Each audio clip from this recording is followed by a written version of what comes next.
Hello, my name is Linda Emanuel and I am a registered nurse. I work in a community health nurse role with AgriSafe Network, and I'm also co-proprietor of our family farm here in Nebraska. We are located in East Central Nebraska, and as you can see, I am here in corn country. And behind me, those big guys are some of the bin systems that we use here on our row crop farm. My work in AgriSafe involves reaching out to the producers. I am the boots on the ground gal, teaching them, educating them on good healthcare practices as they continue to farm and do what they love.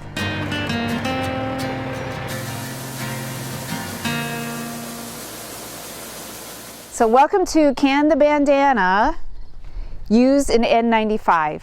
Today we're going to talk about dust, specifically that dust that you work with in agriculture. There's inorganic dust, there's organic dust, there are fumes, and there are vapors. When we talk about dust in agriculture, it's not so much the dust you can see. I know it's a nuisance and annoying and may make you cough and sneeze, but the dust that makes us sick is a respirable dust. And that dust is 10 microns or less. So to put that in correlation to something that's more tangible, the human hair is 50 to 70 microns. The dust that makes us sick is less than 10 microns. So it's that itty bitty tiny dust.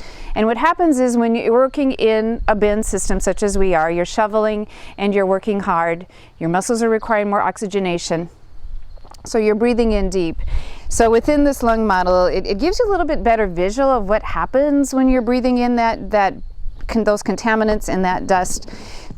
The heart, of course, the lungs surround the heart. So you breathe in down into your windpipe, and in these blue and white stripes is the bronchus, and it's a right and a left bronchus. In those bronchus, and it bifurcates down into these tiny little pathways. At the end of it is called the alveoli, and in the alveoli are the little tiny air sacs.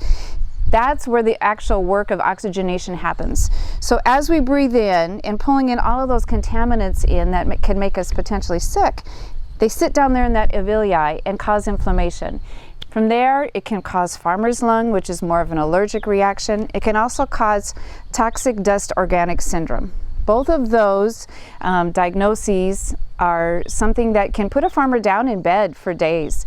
And so my role and what I wish to educate you on today is how to protect those lungs. And we have a variety of masks here, so it can be terribly confusing when it comes to choosing the right mask for the right environment in the work that you're doing. So we're going to talk about masks and try and break it down so it's a simple process for those of you that are shopping for those masks. This is a NIOSH approved mask. That means that the National Institute of Occupational Safety and Health has done their research and put their stamp of approval on this mask, saying that it will do the job that it is supposed to do. It has 2 straps, which is key to mask shopping. 2 straps are desirable because it's going to stay on your head and stay in place. We know that when you're in those bins, you're scooping, you're moving, you're talking to your coworker, this mask needs to stay in place. I'm going to do a quick tutorial on how to put on and take off these masks. So with the 2 strap, we allow the straps to hang freely underneath our hand, cup it to the nose, take the bottom strap, that goes around the head, fits under the ear, top strap goes on top of the ear system. So there's no tangling, no crisscross in the back. And then we take 2 fingers, both hands, and mold the metal strip to your nose. Each one of our noses look different, our bone structure is different, and that's what makes you you. You are unique. Be careful of not clamping the top of that band. What happens then is that a little bit of dust will trickle in, and then of course that's what you're trying to protect yourself from, is that dirt and that dust. We also do a fit check, and a fit check is a method of checking that mask to make sure you have a good seal. It's all about the seal. So you take your 2 hands, cup them to your mask, take a big breath in, and I feel the cool air rushing in through the infiltration system. When I breathe out hard, I feel that warm hot breath coming out through the bottom. So that means I have a good fit. When it comes to time to changing the mask, you know it's time if you see dirt on the inside of the mask or if you have dirt on the inside of your face, then you know it's time to dispose of this mask. When it comes to taking them off, super simple. Take the bottom strap, pull it off of your head, and let it get caught in your ponytail. To store these, store them in a mesh bag or possibly a case that you can open. This is going to be a little damp inside because of course that is your hot breath, that is the moisture is within there and it's captured within. So you need to allow them to sit to dry. So when we talk about masks, we also talk about some of the labeling. This, like as I said, is an N95. That means it protects you from 95% of the particulates that may be in this grain bin system.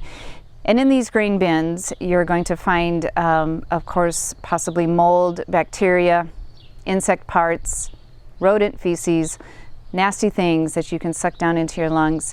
We talk about livestock barns. There's plenty of mold in there, within the hay, within, of course, the manure, and when it's calving season, you may have that dried placenta, those parts, all of them just sitting there idle. When you start scooping and start moving that, that's when that dust swirls and increases your chance of pulling that down into your lungs. Again, N95. So the N is a marking of if it protects you from oil or mist.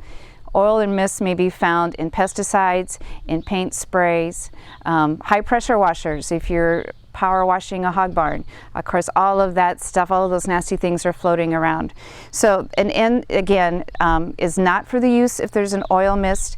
An R95 means that it protects you, is some resistance from those liquid droplets, and then the P means that it does protect you from an oil mist. So that is part of the labeling on these masks that I have here on the table. We're going to talk about another type of mask. This is a half-face respirator, and respirator and mask are interchangeable in an agricultural setting. This half-face respirator has a head cradle on the back. It comes in 3 different sizes, a small, medium, and large. These straps are also adjustable, and these cartridges are interchangeable. So this is a HEPA filter. It is 100% protection from those things that are floating, and it's good for using in dry materials. So if you were to be putting down a dry pesticide, this would be an appropriate mask. These parts, this all comes off and can be washed, which is very nice. Very important that you take care of your mask and that you wash and then just hang it to dry.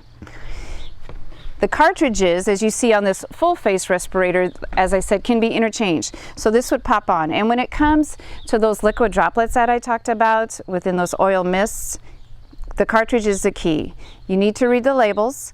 This one is a multi-gas cartridge, so it would be appropriate to wear if you were spraying pesticides. It also has a filter on there to protect you from the dust that happens. So again, you have to read through our rainbow guide. On that rainbow guide, we talk about the many different agricultural settings you may be working in and the type of mask that it is appropriate to wear for that environment. All right, we're going to dig a little deeper into these masks. So a cloth mask, right? That is what is the desirable protection against this coronavirus that seems to be prowling about our earth. These are great to protect others from your breath when you breathe out. They are comfortable and they serve a purpose. But when it comes to working in grain bins or livestock barns, what you're trying to do is protect your lungs from those contaminants that can potentially make you sick. Again, the farmer's lung or the organic dust toxic syndrome. This is also an appropriate mask. It's an N95. Again, it's a 2 straps, which makes it appropriate to wear on your head, and it folds flat. So for some guys, they like to stick this in their pockets and it makes it easy to transport. We know that if you don't have that mask with you at the site that you're working, you're not going to go back to go get it at headquarters or at your home. So important to keep that mask with you while you're working. When we talk about hog and poultry confinement, these 2 are both appropriate masks. Again, the 8511 works well, and this one is 100% filtration. It's an N100. So again, protecting you from 100% or 99.97% of those contaminants. It has a full shield in here, so it molds well to the face, and it's a little bit thicker fabric. This is also a great one to use while welding, and that is something that a lot of farmers and ranchers don't think about. They know to protect their eyes when they're welding, however they forget to protect their lungs. If you look down on the floor when a farmer is done welding, you'll see a lot of black sediment, and that is thick stuff that can also float and get underneath that welding mask and make you sick. So this has got a lower profile, so it fits well underneath those face shields. This is another example of a mask, and this is a Moldex. It is also an N95. It's molded a little different, so especially it seems like for dairymen, they appreciate this mask. I do hear a lot of folks, especially the aging farmer, complain that their masks cause steaming of the glasses, and so they would rather see than protect their lungs, and you definitely need to see when you're working in agriculture. I think what's going on is that they don't have a good seal. Again, it's all about that seal. So try a different type of a mask. This one may fit a little bit snugger around the nose and protect from those glasses steaming. We talked about pesticides. Again, the full face shield and the cartridge works well. It not only protects your lungs, it's protecting your eyes. And then when it comes to hay and straw, this is a great mask to use. It's an 8271 or the 8511. This mask, once again, it protects you from 95% of the particulates, and it's also great to use for large droplet sprays. It has the seal, again, to mold to your face. Now, heavy discussion has been in trying to get a hold of these N95s. We know the healthcare community is in dire need of that right now because, again, these masks are designed to protect your lungs from contaminants coming in. So AgriSafe has done some work along with some other partners to find those companies that may still have these, and we will have that slide available for you to look through. My suggestion is that if you can't get a hold of an N95 or an N100, to consider something different, and we have found that these are available on Amazon, as well as Granger is another reputable company that has the half-face mask. While this may seem a little bit much for working in some situations, it may be the best option that you have, just because these N95s are difficult to get a hold of, and they absolutely will do a great job. For me, personally, I prefer this type of a mask.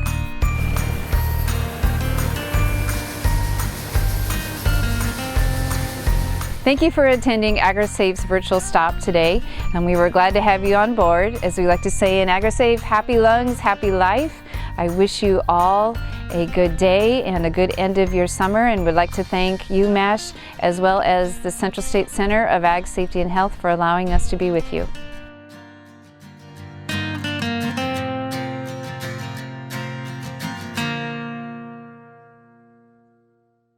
Linda, you talked a little bit about some of the shortages that are happening. What are some of the questions that you're getting, and what are the calls to action for folks that are struggling to find, the right equipment, and any action items or places to go? Yeah, that's a good question, Megan. And at AgriSafe, we have been working since, the beginning of the summer, knowing that the N95 was going to be a hard item to get a hold of. We listed, and it is downloadable at our virtual booth, some sites that as of August, because it changes so quickly, this is such a fluid situation, that they had some masks available, not always the N95, but some other options. And so I talked about the half-face respirator with the pink pancake filters. Those seem to be still available. So that is a wonderful option, as well as maybe something that's like an R100 or an R95. It will still protect you from major amount of the elements. We just know that this shortage right now is making it difficult to find that right mask. Definitely. We're fortunate to have, organizations like AgriSafe as a resource in these times. For UMASH, even, you all are really the respiratory health experts, if you will. So we're grateful to have you here today. Thank you. And we can always certainly welcome anybody is welcome to contact myself or Charlotte or Tara Haskins, and we'll certainly try to help them find that right mask depending on the work that they're doing. So if they just give us a situation of where they would be normally having to wear a mask, or any kind of a situation where there's dirt involved, to contact us, and we would certainly be glad to help them. One thing that I wanted to make mention as well, Megan, in this time of wearing masks everywhere, we're finding that some folks are having difficulty with the cloth mask in that they feel a little bit more trapped, or a little bit like they can't breathe. And that it is hot. It's annoying to wear those masks, absolutely. But one thing to keep in mind is for those people who have heart disease or lung disease, that they contact their physician first before they put on, especially one of the masks that I talked about, the half-face respirator, the N95. it's just important that they stay connected with their doctor. And it looks like we have one question that we'll address, and this is a great question, but we got a question about what is a KN95? I saw them being. Yeah, I knew that question was going to come up this morning, and I don't know why, how. I think that we're seeing a little bit more of them out there. So there has been some testing done on the K95, and it has shown to help. I would like to know a little bit more about that, and that is something, a conversation I could have one-on-one with this person. If that is all that they can get a hold of right now, I would encourage them to use it. It comes from, I believe it was China. It was from out of the country that it was developed and came here. So I would like to know a little bit more about the label. If that person could share more information, I'd be sure glad to talk to them about it.